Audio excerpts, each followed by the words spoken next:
তারপরে তারপরে দেখা গেল এই 20 কোটি মানুষ গণ অভ্যুত্থান করে বাড়িতে ফিরে গেছে, আর তালিকাভুক্ত সমন্বয়করা তাদের কাছে 2.5 কোটি টাকার চেক পাওয়া যায় চাঁদাবাজির, একেবারে চুনোপুটি সমন্বয়ক।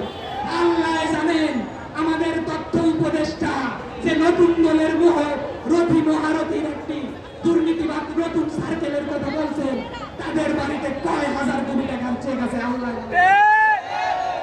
আমরা বলবো মুক্তিযুদ্ধের পরে আমরা যেরকম কাউকে মুক্তিযুদ্ধের নামে, মুক্তিযোদ্ধা হওয়ার নামে, মুক্তিযুদ্ধের চেতনার নামে বাংলাদেশের মালিকানা দেই নাই, বাংলাদেশটাকে তার পাপের সম্পত্তি বলি নাই, 24-এর পরেও এই বাংলাদেশটা তথাকথিত ওই কতিপয় সমন্বয়কের বাপের তাল্লুক না। সুতরাং বাংলাদেশে যেই চাঁদাবাজি করুক, এই চাঁদাবাজির বিরুদ্ধে আমরা রাজপথে, পথে প্রান্তরে, গ্রামে গঞ্জে, হাটে বাজারে গণ প্রতিরোধ করে তুলব ইনশাআল্লাহ। আর বাংলাদেশে একটি নতুন রাজনীতির স্বপ্ন দেখে